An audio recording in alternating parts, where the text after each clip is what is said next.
বিসমিল্লাহির রহমানির রহিম। আলী হায়দার, মানবাধিকার সামাজিক উন্নয়ন কল্যাণ পরিষদের চেয়ারম্যান। এখন বর্ষাকাল, এই বর্ষাকালে পানি জমাট হয়ে থাকে। যেমন ডাবের খোসার মধ্যে আপনি কোনো পাত্র রেখে দিলেন, তার মধ্যে যে কোনো জায়গায় আপনি পানি জমাট হওয়ার কোনো কিছু রেখে দিলে ওখানে পানি জমাট হবে। আর ওই পানি জমাটের মাধ্যমে এডিস মশা আপনার ওইখানে জন্ম নিবে। এডিস মশার কারণে আপনার ডেঙ্গু জ্বরে আক্রান্ত হতে পারেন।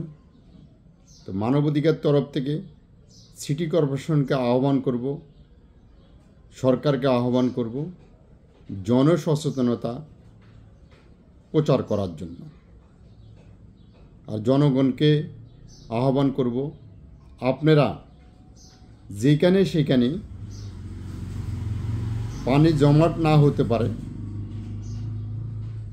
পরিষ্কার পরিচ্ছন্নতাভাবে থাকুন, ডেঙ্গু আক্রান্ত থেকে বেঁচে যেতে পারেন।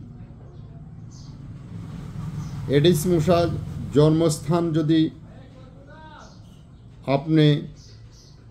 আমি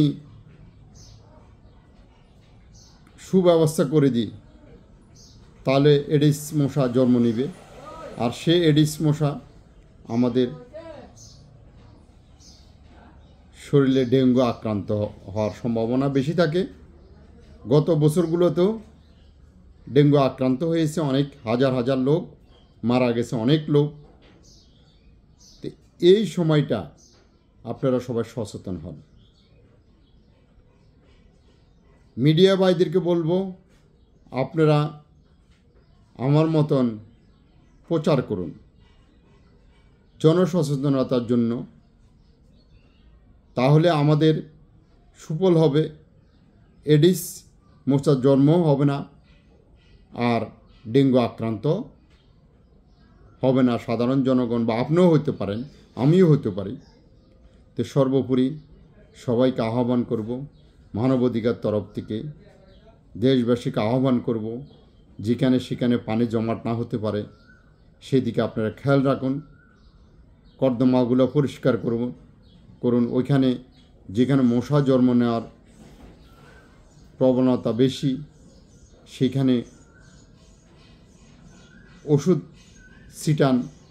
সিটি কর্পোরেশনকে আহ্বান করব, আপনারা সর্ব জায়গায় যেখানে যেখানে পানি জমাটবদ্ধ অবস্থা আছে আপনারা ওষুধ দেন মশা নির্মূল করার জন্য। এই আহ্বানটুকু প্রচারণা করার জন্য যত মিডিয়া আছেন, যত প্রশাসনিক কেন্দ্রগুলো আছেন, সরকারি কোষাধ্যক্ষ জনগণ আছেন, আপনারা ফেসবুক, ইউটিউব, টিকটক চালান, সবাইকে আহ্বান করব এবং জনগণকেও আহ্বান করব, আপনারা প্রচার করুন। প্রচারের মাধ্যমে এডিস মশা জন্ম না নিতে পারে জনগণকে সচেতন করুন। সবাই ভালো থাকুন, সুস্থ থাকুন।